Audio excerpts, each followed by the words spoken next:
اس نکاح کو نسبت میرے آقا کریم صلی اللہ علیہ وسلم سے ہے۔ آج کے اس دور میں، اس پرفتن ماحول میں، میں یہ کہتا ہوں کہ جتنے پاورفل اور جتنے عظیم اور دنیا کے سب سے حسین اگر کوئی ہے تو وہ کوئی اور نہیں ہے، وہ آپ کا اور ہمارا آقا آمنہ کا دلارا ہے کہ یہ سبحان اللہ۔ میرے محترم، وہ ہمارے اور آپ کے آقا ہے، وہ عالم کے دولہ ہے۔ یہ میں نہیں کہتا، یہ صرف میں نہیں کہتا، جو اسکول میں بچے پڑھے ہوں گے ان سے پوچھئے گا کہ ایک عیسائی بہت بڑا شخص گزرا ہے امریکہ کا رہنے والا، اس کا نام تھا مائیکل ہارٹ، اس کا نام تھا مائیکل ہارٹ، اور وہ عیسائی ہے، عیسیٰ علیہ السلام کا ماننے والا ہے۔ غور کیجئے گا، عیسیٰ علیہ السلام کا ماننے والا ہے، لیکن جب اس نے ایک کتاب لکھا جس کا نام اس نے رکھا D100 یعنی اس میں صرف چنندہ 100 لوگوں کا اس نے نام رکھا۔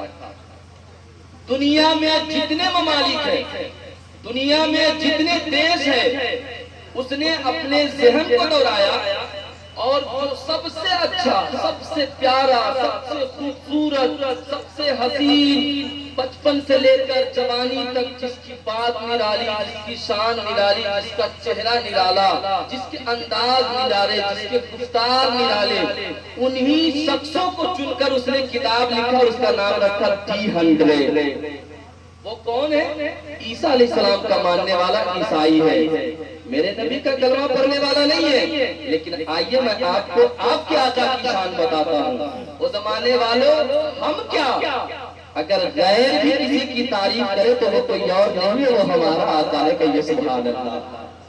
غیر بھی اگر کسی کی تعریف کرے تو وہ کوئی اور نہیں ہے، وہ ہمارا اور آپ کا آقا ہے۔ سنیں، تیسرے نمبر پہ اس نے عیسیٰ علیہ السلام کو رکھا اس کتاب کے اندر، آپ دیکھئے گا وہ کتاب، تیسرے نمبر پہ اس نے عیسیٰ علیہ السلام کو رکھا، اور پہلے نمبر پہ، سب سے اول نمبر پہ، یعنی 1 نمبر پہ اگر اس نے کسی کا انتخاب کیا ہے تو وہ کسی اور کا نہیں کیا ہے، بلکہ ہمارے اور آپ کے آقا جناب محمد الرسول اللہ صلی اللہ علیہ وسلم۔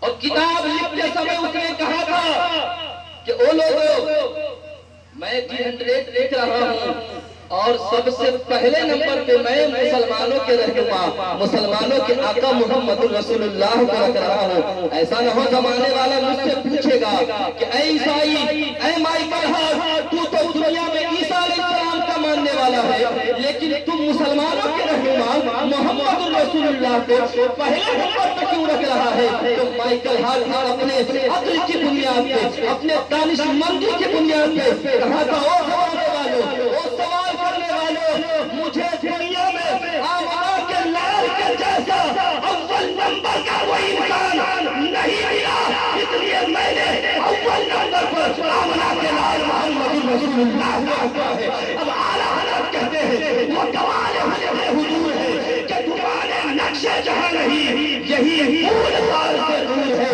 یہی شمع ہے کہ وہ کمال حسن حضور ہے، وہ کمال حسن حضور ہے کہ گمان نقش جہاں نہیں، یہی پھول خار سے دور ہے، یہی شمع ہے کہ دعا نہیں۔ یا رسول اللہ، سرے عرش پر ہے تیری نظر، دل فرش پر ہے تیری نظر، ملکوت و ملک میں کوئی شے نہیں جو تجھ پہ آیا ہے۔ اور اعلیٰ حضرت کہتے ہیں یا رسول اللہ، فرش والے تیری شوکت کا علو کیا جانے، اس روا عرش پہ اڑتا ہے پڑے رات۔ طبیعت اچھی لگ رہی تو آگے بڑھوں، کہیے یا رسول اللہ، سنیں، وہ میرا آقا، غور سے سنیے گا، وہ میرا آقا جو اتنا حسین ہے، اتنا خوبصورت ہے، اتنا پیارا ہے کہ میرے آقا کا ثانی اس دنیا میں موجود نہیں، آپ نے ابھی غیر کی کتاب سے پایا ہے۔ اور یہ دلیل کے ساتھ میں کہتا ہوں، وہاں ریکارڈنگ چل رہی، تارے بھائی کا نیٹ ورک ہے، وہاں پہ دیکھیے تارے نیٹ ورک لگا رکھے ہیں جی، ریکارڈنگ چل رہی ہے اور یوٹیوب پہ جائے گا۔ جی غور سے سنیے، میری طرف دھیان دیجیے. وہ سب سے خوبصورت، سب سے پیارا اگر کوئی ہے تو وہ ہمارے اور آپ کے آقا ہے. آج زمانے میں لوگ میرے آقا کی شان پہ انگلی اٹھاتے ہیں، آج لوگ میرے آقا کے شان کو ٹھکانا چاہتے ہیں، لیکن وَرَفَعْنَا لَكَ ذِكْرَكَ کا ہے سایہ تجھ پر، بول والا ہے تیرا، ذکر ہے اونچا تیرا، میرے آقا کی شان کو کوئی ٹھکا نہیں سکتا ہے. آج زمانے میں ہر جگہ سے، ہر علاقے سے، ہر ملک سے میرے آقا کی شان پہ انگلی اٹھائی جاتی ہے. بتایا جاتا ہے کہ محمد الرسول اللہ ایسے تھے ویسے تھے، لیکن میں آج آپ کو بتاتا ہوں میرے دوست، میرے جوانوں، ذہن کو قریب کرنا، وہ آقا اتنا خوبصورت، اتنا پیارا کہ جو ایک دفعہ میرے آقا کو دیکھ لے میرے آقا کا دیوانہ بن جائے، جو ایک نظر میرے آقا کو دیکھ لے وہ میرے آقا کے حسن پہ فدا ہو جائے. وہ کسی شاعر نے کہا تھا کہ کٹی ہے مصر میں انگشت زنا، حسن یوسف پہ کٹی ہے مصر میں انگشت زنا، سر کٹاتے ہیں تیرے نام پہ مردان عرب. آپ نے سنا ہوگا بڑے غور سے کہ حضرت زلیخا حسن یوسف پہ فدا ہو گئی تھی. میرے عزیز اور محترم دوست، انتظار کرتی تھی حضرت زلیخا حسن یوسف کو دیکھنے کے لیے. تو مصر کی شہزادیاں، بادشاہوں کی لڑکیاں کہتی تھی، اے زلیخا تم یوسف پہ کیوں دیوانی ہو گئی ہے، تو کیوں بار بار یوسف کا نام لیتی ہے. تو حضرت زلیخا کہتی تھی، او لڑکیوں تم نہیں جانتے ہو میرا جو محبوب یوسف ہے وہ کتنا حسن والا ہے، وہ کتنا کمال والا ہے. ایک نظر اگر تم دیکھ لو گے میرے یوسف کو تو تم بھی اس کے دیوانے بن جاؤ گے. سنو میرے عزیز، میں آپ کو بتانا چاہتا ہوں، حضرت زلیخا سے لوگوں نے ہنس ہنس کر آپ کا مذاق اڑایا کرتے تھے. حضرت زلیخا حضرت یوسف کے پاس جاتی ہے اور اسرار کرنے کے بعد کہتی ہے کہ آپ میری دعوت پہ چلے. حضرت یوسف کو دعوت دیا جاتا ہے. مصر کے بڑے بڑے بادشاہوں کی شہزادیاں اپنے گھر میں بیٹھ کر دسترخوان لگا کر حسن یوسف کا انتظار کر رہی ہے اور اپنے ہاتھ میں چاقو لے کر سیب کاٹ رہی ہے. وہ زمانے والے میں تمہیں بتانا چاہتا ہوں، عورتیں لڑکیاں سیب کاٹ رہی ہے چاقو سے. حضرت یوسف آئے ہیں، حضرت یوسف کو مصر کی لڑکیوں نے دیکھا ہے، مصر کی شہزادیوں نے دیکھا ہے. جب نظر پڑی ہے حسن یوسف پہ تو مست ہو گئی ہے، مستانہ ہو گئی ہے. چاقو ادھر چل رہی ہے، سیب کٹ رہے ہیں، سیب کٹ گئے پتہ نہیں چلا، انگلیاں کٹ گئی ہے. ایک کٹی ہے، دو کٹی ہے، تین کٹی ہے، چار کٹی ہے، پانچ کٹی ہے، چھ کٹی ہے، سات کٹی ہے، آٹھ کٹی ہے، نو کٹی ہے، تو سوچ کے 10 انگلیاں کٹ گئی ہے. شہزادیوں کو پتہ تک نہیں چلا ہے. تب حضرت زلیخا نے کہا کہ او شہزادیوں دیکھو، جس کے حسن کو دیکھ کر تم نے اپنے ہاتھ کی انگلیاں کاٹ دی ہے اور تمہیں پتہ تک نہیں چلا ہے، یہی میرا محبوب یوسف ہے. کہتے سبحان اللہ، یہی میرا محبوب یوسف ہے. میرے عزیز اور محترم دوست، لیکن یہاں پہ ایک نکتہ میں آپ کو بتانا چاہتا ہوں.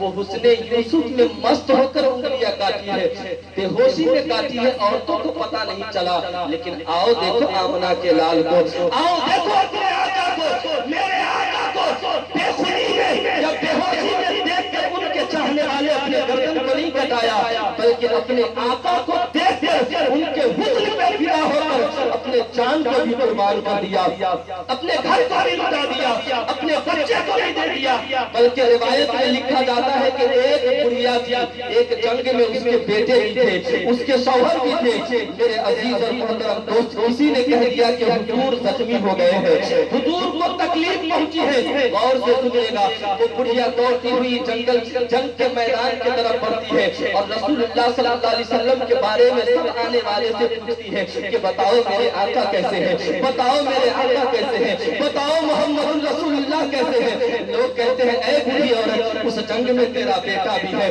اس جنگ میں تیرا شوہر بھی ہے، اپنے شوہر کے بارے میں کیوں نہیں پوچھتی، اپنے بیٹے کے بارے میں کیوں نہیں پوچھتی. اس بوڑھی نے کہا تھا کہ بیٹے کے بارے میں اس لیے نہیں پوچھ رہی ہوں کہ میں نے کلمہ بیٹے کو دیکھ کر نہیں پڑھا ہے، میں نے کلمہ محمد رسول اللہ کو دیکھ کر پڑھا ہے، محمد رسول اللہ کے شان رسالت کو دیکھ کر پڑھا ہے. کہ میرا ایمان کہتا ہے کہ بیٹا چلا جائے، شوہر چلا جائے تو کوئی غم نہیں ہے، لیکن آقا کی محبت سینے سے نہیں جانی چاہیے، آقا کی عظمت سینے سے نہیں جانی چاہیے. اس لیے تو اللہ اقبال کہتے ہیں کہ کی محمد سے وفا تو نے تو ہر کی محمد سے وفا تو نے تو ہم تیرے ہیں. یہ جہاں چیز ہے کیا لوہو